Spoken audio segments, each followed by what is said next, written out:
नरेश भाई पटेल, जयराम भाई गामित,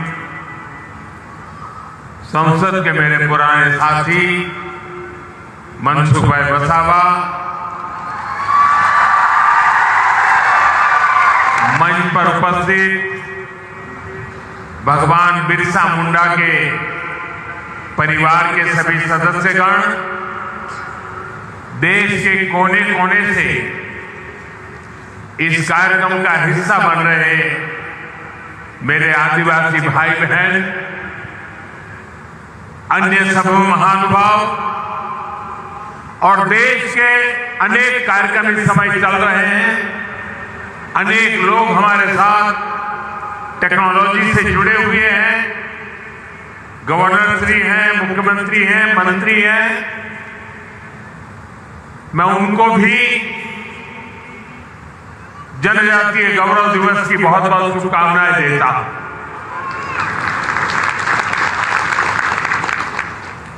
हम तो मारे तुम्हारी पास आओ એટલે ગુજરાતી બોલવાનું હોય,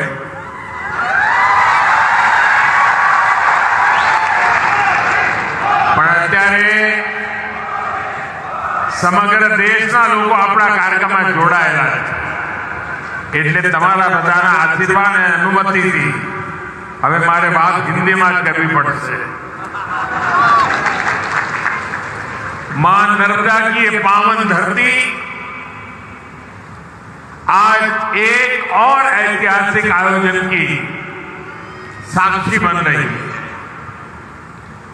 अभी 31 अक्टूबर को हमने यहां सरदार पटेल की 150वीं जयंती मनाई। हमारी एकता और विविधता को सेलिब्रेट करने के लिए भारत पर्व शुरू हुआ और आज भगवान बिरसा मुंडा की 150वीं जयंती के इस भव्य आयोजन के साथ हम भारत पर्व की पूर्णता के साक्षी बन रहे हैं। मैं इस पावन अवसर पर भगवान बिरसा मुंडा को प्रणाम करता हूं। आजादी के आंदोलन में गुजरात, राजस्थान, मध्य प्रदेश और पूरे जनजातीय क्षेत्र में आजादी की अलग जगाने वाले गोविंद गुरु का आशीर्वाद भी हम सबके साथ जुड़ा हुआ है। मैं इस मन से गोविंद गुरु को भी प्रणाम करता हूं।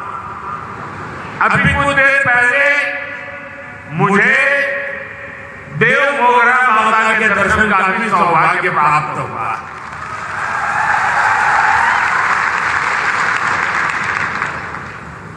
मैं मां के चरणों में भी फिर से नमन करता हूं। बहुत कम लोगों को पता होगा, काशी विश्वनाथ कॉरिडोर उसकी चर्चा होती है, उज्जैन महाकाल की चर्चा होती है, अयोध्या के राम मंदिर की चर्चा होती है, केदारनाथ धाम की चर्चा होती है। पिछले एक दशक में से कई हमारे धार्मिक ऐतिहासिक स्थानों का विकास हुआ है, लेकिन बहुत कम लोगों को पता होगा। मैं 2003 में मुख्यमंत्री के रूप में जब कन्या शिक्षा के लिए देरिया फाड़े में आया था और तब मैं मां के चरणों में नमन करने गया था और उस समय वहां की जो स्थिति मैंने देखी थी, एक छोटी सी झोपड़ी जैसी जगह थी और मेरे जीवन में जो पुनर्निर्माण के अनेक काम हुए होंगे तो उसकी अगर मैं गर्व के साथ कह सकता हूं, उसकी शुरुआत देव मोगरा माता के इस स्थान के विकास से हुई। और आज जब मैं गया तो मुझे बहुत अच्छा लगा कि लाखों की तादाद में आप लोग वहां आते हैं। मां के प्रति अपार श्रद्धा, खासकर हमारे जनजातीय बंधुओं में साथियों, डेलियापाड़ा और सागवाड़ा का ये क्षेत्र कबीर जी की शिक्षाओं से प्रेरित रहा और मैं तो बनारस का सांसद हूं और बनारस यानी संत कबीर की धरती, इसलिए संत कबीर का मेरे जीवन में एक अलग स्थान स्वाभाविक है। मैं इस मंच से उन्हें भी प्रणाम करता हूं। साथियों, आज यहां देश के विकास और जनजातीय कल्याण से जुड़े कई प्रोजेक्ट का लोकार्पण और शिलान्यास हुआ। पीएम जनमन और अन्य योजनाओं के तहत यहां 1 लाख परिवारों को पक्के घर दिए गए हैं। बड़ी संख्या में एकलव्य मॉडल स्कूलों और आश्रम स्कूलों का लोकार्पण एवं शिलान्यास किया गया। बिरसा मुंडा ट्राइबल यूनिवर्सिटी में श्री गोविंद गुरु चैन की स्थापना भी हुई है। स्वास्थ्य, सड़क और यातायात से जुड़े कई और प्रोजेक्ट भी शुरू हुए हैं। मैं सभी विकास कार्यों के लिए, सेवा कार्यों के लिए, कल्याण योजनाओं के लिए आप सभी को विशेष करके गुजरात के और देश के मेरे जनजातीय परिवारों को बहुत बहुत बधाई देता हूं। साथियों, 2021 में हमने भगवान बिरसा मुंडा की जयंती को जनजातीय गौरव दिवस के रूप में मनाने की शुरुआत की थी। जनजातीय गौरव हजारों वर्षों से हमारे भारत की चेतना का अभिन्न हिस्सा रहा है। जब जब देश के सम्मान, स्वाभिमान और स्वराज की बात आई तो हमारा आदिवासी समाज सबसे आगे खड़ा हुआ। हमारा स्वतंत्रता संग्राम इसका सबसे बड़ा उदाहरण है। आदिवासी समाज से निकले कितने ही नायक नायिकाओं ने आजादी की मशाल को आगे बढ़ाया। तिलका मांझी, रानी गाइदिन्ल्यो, सीधो कान्हो, भैरव मुर्मू, बुद्धो भगत, जनजातीय समाज को प्रेरणा देने वाले अल्लूरी सीताराम राजू, इसी तरह मध्य प्रदेश के तात्या भील, छत्तीसगढ़ के वीर नारायण सिंह, झारखंड के तेलंगा खड़िया, असम के रूपचंद कंवर और ओडिशा के लक्ष्मण नायक, ऐसे कितने ही वीरों ने आजादी के लिए अपार त्याग किया, संघर्ष किया, जीवन भर अंग्रेजों को चैन से बैठने नहीं दिया। आदिवासी समाज ने अनगिनत क्रांतियों की आजादी के लिए अपना लहू बहाया। साथियों, यहां गुजरात में भी जनजातीय समाज के ऐसे कितने ही शूरवीर देशभक्त हैं। गोविंद गुरु, जिन्होंने भगत आंदोलन का नेतृत्व किया, राजा रूप सिंह नायक, जिन्होंने पंचमहाल में ब्रिटिश सरकार के खिलाफ लंबी लड़ाई लड़ी, मोतीलाल तेजावत, जिन्होंने एक ही आंदोलन चलाया, और अगर आप पाल चितरिया जाएंगे तो सैकड़ों आदिवासियों की शहादत का वहां स्मारक है। जलियांवाला बाग जैसी वो घटना साबरकांठा के पाल चितरिया में हुई थी। हमारी दसरीबेन चौधरी, जिन्होंने गांधी जी के सिद्धांतों को आदिवासी समाज तक पहुंचाया। स्वतंत्रता संग्राम के ऐसे कितने ही अध्याय जनजातीय गौरव और आदिवासी शौर्य से रंगे हुए हैं। भाइयों बहनों, स्वतंत्रता आंदोलन में ट्राइबल समाज के योगदान को हम भुला नहीं सकते हैं और आजादी के बाद यह काम होना चाहिए था, लेकिन कुछ ही परिवारों को आजादी का श्रेय देने के मोह में मेरे लक्षावधि आदिवासी भाई बहनों की त्याग, तपस्या, बलिदान को नकार दिया गया। और इसलिए 2014 के पहले देश में कोई भगवान बिरसा मुंडा को याद करने वाला नहीं था। सिर्फ उनके अगल बगल के गांव तक पूछा जाता था। हमने उस परिस्थिति को बदला क्यों? हमारी अगली पीढ़ी को भी पता होना चाहिए कि मेरे आदिवासी भाई बहनों ने हमें कितना बड़ा तोहफा दिया है, आजादी दिलवाई है।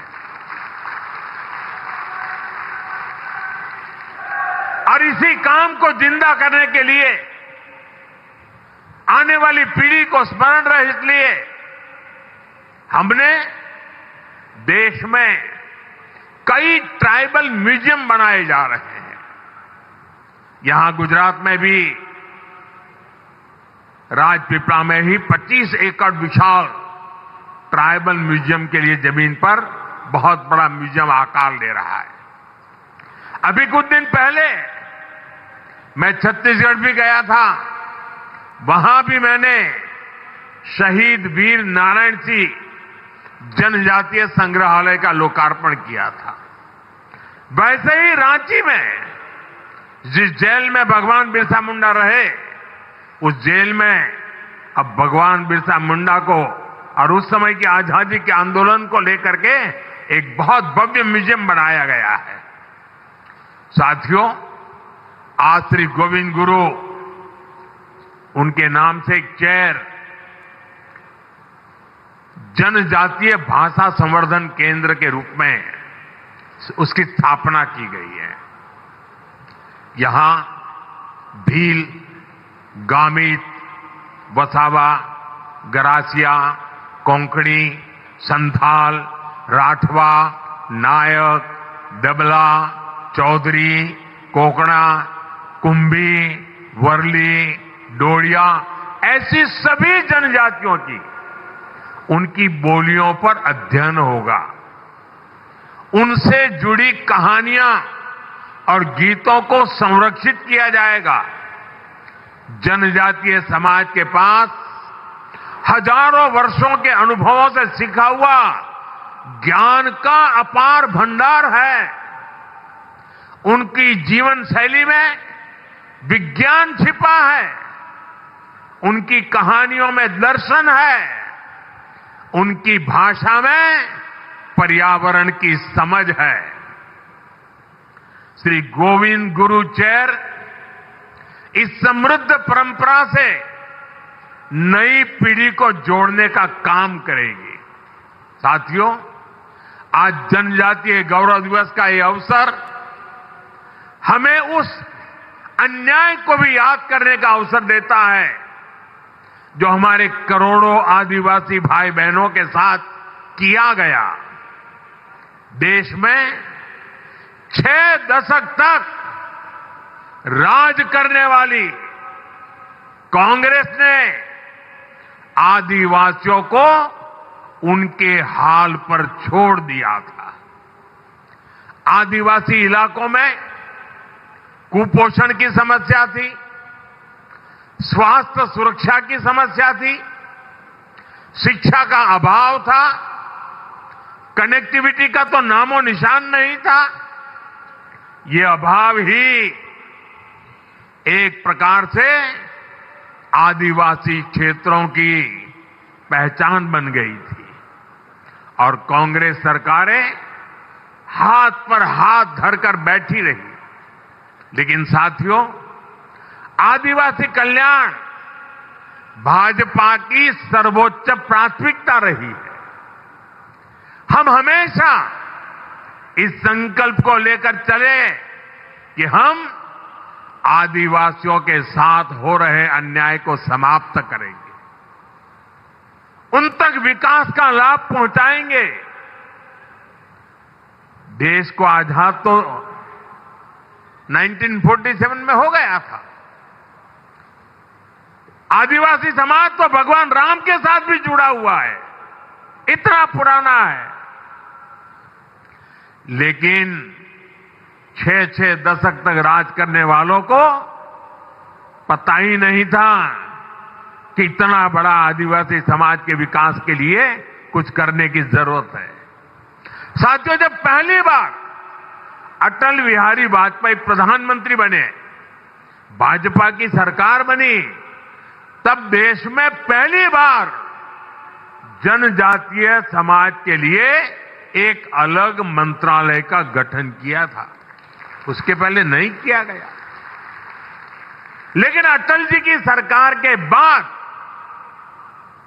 10 साल जो कांग्रेस को फिर से काम करने का मौका मिला, तो उन्होंने इस मंत्रालय की उपेक्षा की, पूरी तरह भुला दिया गया।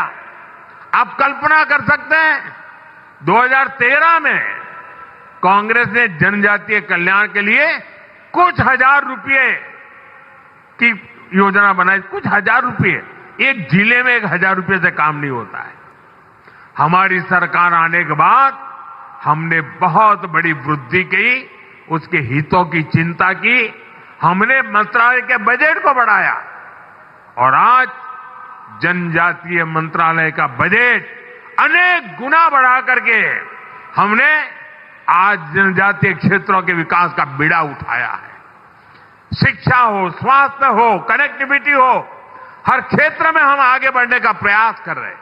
साथियों, एक समय यहां गुजरात में भी आदिवासी इलाकों में स्थिति बहुत अच्छी नहीं थी। हालात ये थी कि अंबाजी से उमरगांव तक पूरे आदिवासी पट्टे में एक भी साइंस स्ट्रीम की स्कूल तक नहीं थी। साइंस स्कूल नहीं थी।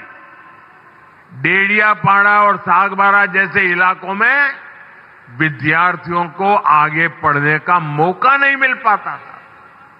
मुझे याद है, जब मैं गुजरात का मुख्यमंत्री था तो मैंने यहां डेडियापाड़ा से ही कन्या केलवनी महोत्सव शुरू किया था।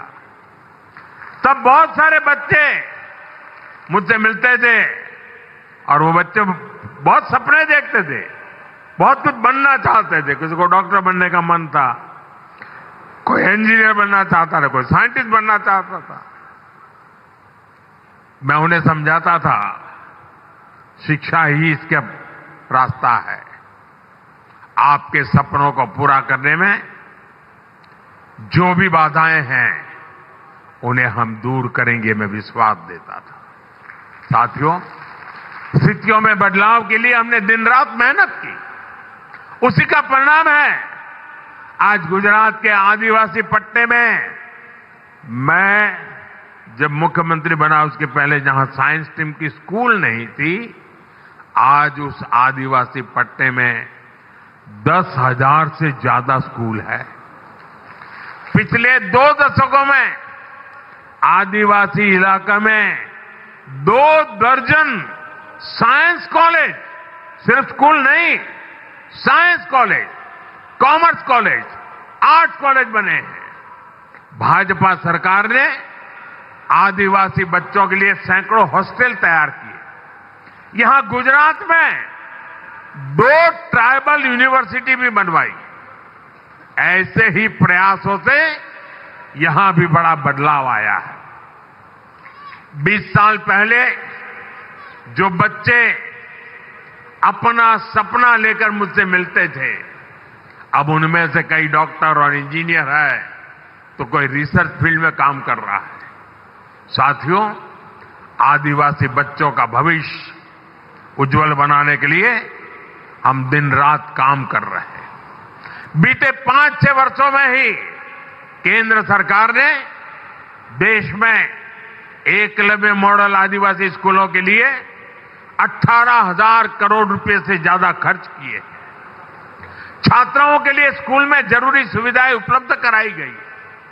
इसका नतीजा यह है कि इन स्कूलों में एडमिशन लेने वाले ट्राइबल बच्चों की संख्या में 60% की वृद्धि हुई है। साथियों, आदिवासी युवाओं को जब अवसर मिलते हैं तो वो हर क्षेत्र में बुलंदी को छूने की ताकत रखते हैं। उनकी हिम्मत, उनकी मेहनत और उनकी काबिलियत, ये उन्हें परंपरा से मिले हुए विरासत में मिले होते हैं। आज खेल जगत का उदाहरण सबके सामने है। दुनिया में तिरंगे की शान बढ़ाने में आदिवासी बेटे बेटियों ने बहुत बड़ा योगदान दिया है। अभी तक हम सब मैरी कॉम, थोनाकल गोपी, दुती चंद और बाईचुंग भूटिया जैसे खिलाड़ियों के नाम जानते थे।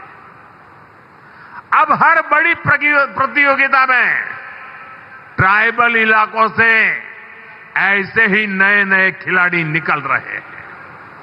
अभी भारत की क्रिकेट टीम ने विमेन वर्ल्ड कप जीतकर इतिहास रचा है। उसमें भी हमारी एक जनजातीय समाज की बेटी ने अहम भूमिका निभाई है।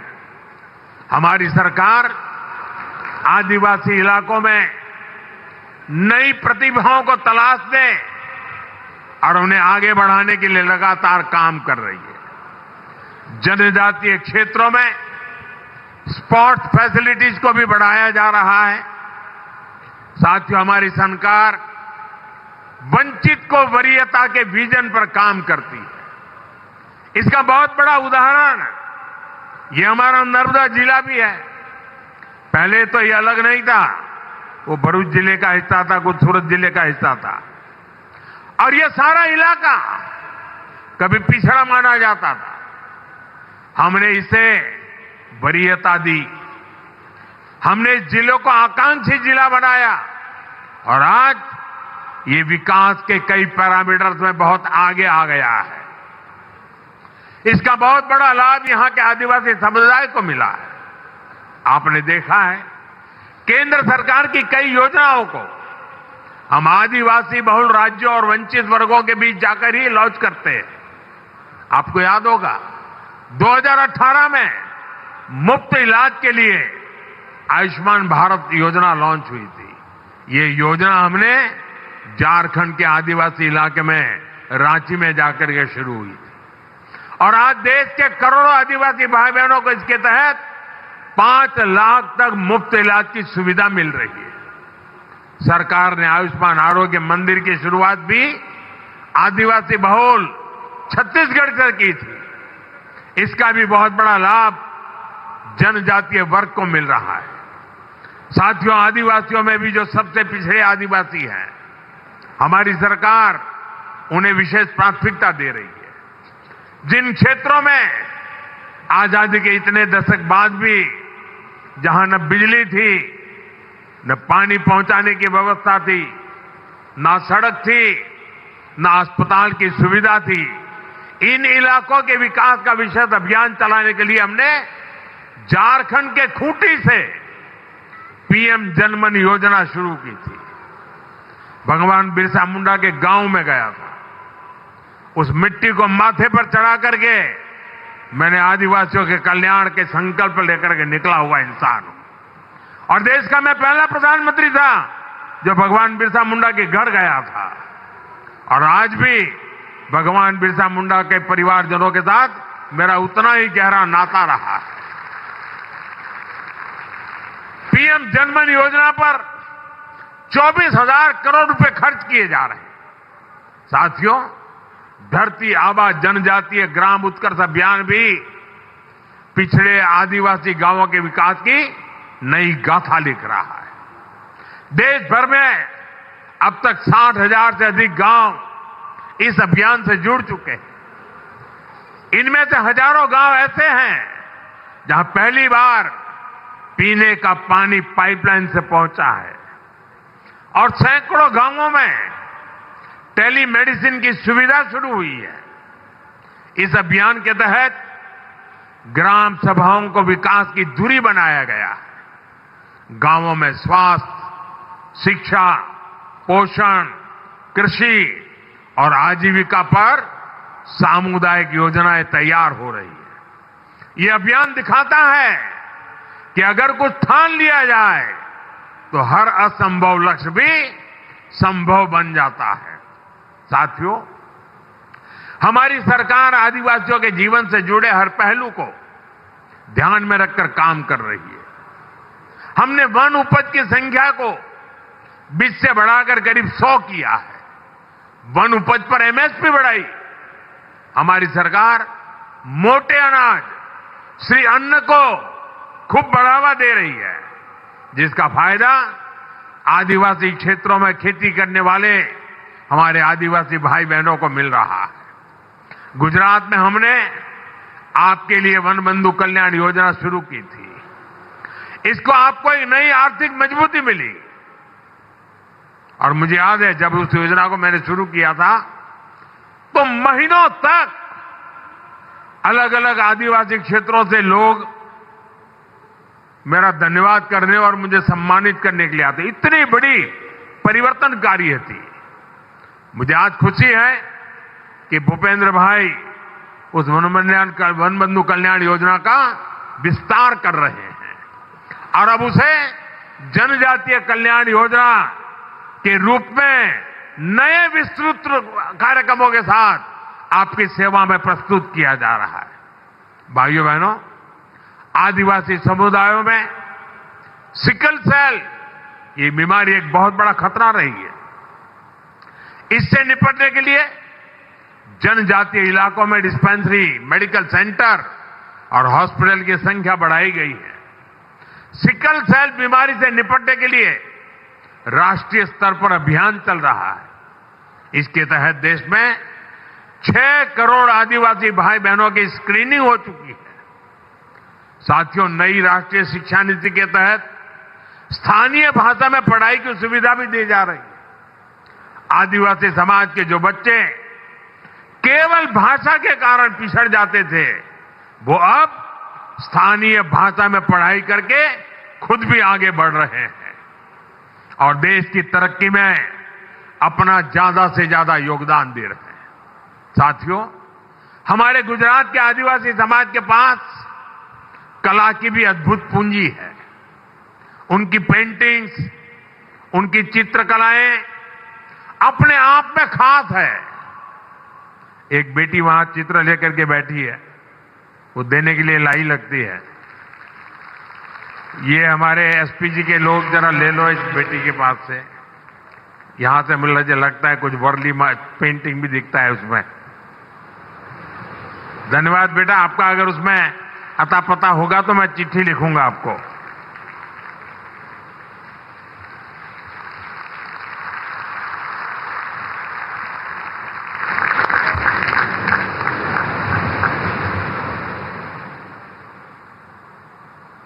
बहुत बहुत धन्यवाद बेटा।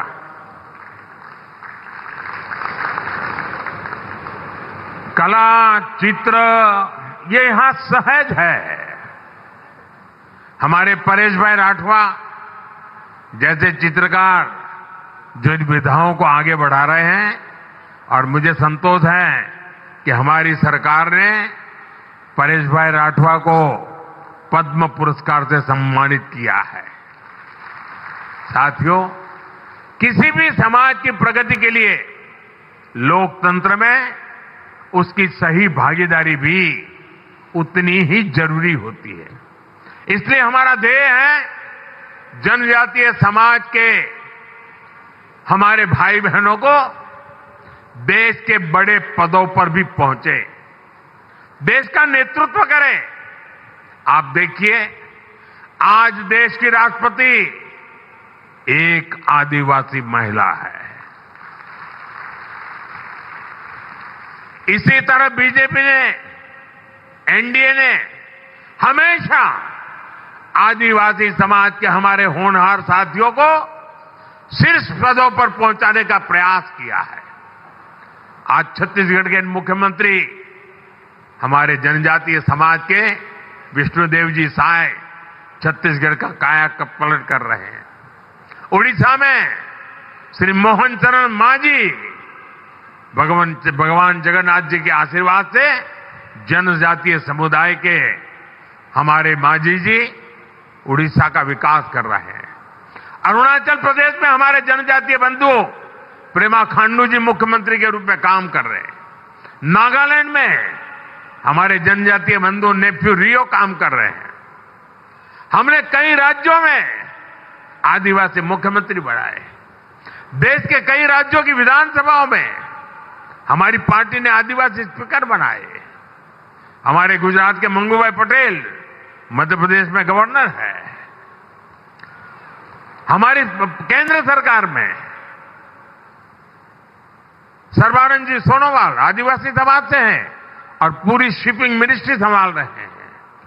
वे कभी आसाम के मुख्यमंत्री हुआ करते थे। साथियों, इन सभी नेताओं ने देश की जो सेवा की है, देश के विकास में जो योगदान दिया है, वह अतुलनीय है, अभूतपूर्व है। साथियों, आज देश के पास सबका साथ सबका विकास के मंत्र की ताकत है। इसी मंत्र ने बीते वर्षों में करोड़ों लोगों का जीवन बदला है। इसी मंत्र ने देश की एकता को मजबूती दी है और इसी मंत्र ने दशकों से उपेक्षित जनजातीय समाज को मुख्य धारा से जोड़ा है। इतना ही नहीं, संपूर्ण समाज का नेतृत्व हो रहा है। इसलिए आज भगवान बिरसा मुंडा की 150वीं जयंती के पावन पर्व पर हमें सबका साथ सबका विकास के मंत्र को मजबूत करने की शपथ लेनी है। न विकास में कोई पीछे रहे, न विकास में कोई पीछे छूटे। यही धरती आबा के चरणों में सच्ची श्रद्धांजलि है। मुझे विश्वास है हम सब एक साथ मिलकर आगे बढ़ेंगे और विकसित भारत के सपने को पूरा करेंगे। इसी संकल्प के साथ आप सभी को एक बार फिर जनजातीय गौरव दिवस की शुभकामनाएं। और मैं देशवासियों को कहूंगा कि ये जनजातीय गौरव दिवस, इसमें हमारी मिट्टी की महक है, इसमें हमारे देश की परंपराओं को जीने वाले जनजातीय समुदाय की परंपरा भी है, पुरुषार्थ भी है और आने वाले युग के लिए आकांक्षाएं भी है। और इसलिए भारत के हर कोने में हमेशा हमेशा हमने 15 नवंबर को भगवान बिरसा मुंडा के जन्म दिवस को, जनजातीय गौरव दिवस को अत्यंत गौरव के साथ मनाना है। हमें नई शक्ति से आगे बढ़ना है, नए विश्वास से आगे बढ़ना है और भारत की जड़ों से जुड़ते हुए हमने नई ऊंचाइयों को पार करना है। इस विश्वास के साथ आप सबका बहुत बहुत धन्यवाद। भारत माता की, भारत माता की, भारत माता की। हम सबको पता है वंदे मातरम, इस गीत को 150 साल, ये अपने आप में भारत की एक महान प्रेरणा का, लंबी यात्रा का, लंबे संघर्ष का, हर प्रकार से वंदे मातरम एक जो मंत्र बन गया, उसके 150 वर्ष हम मना रहे हैं। मेरे साथ बोलिए, वंदे वंदे वंदे वंदे वंदे वंदे वंदे वंदे वंदे। बहुत बहुत धन्यवाद।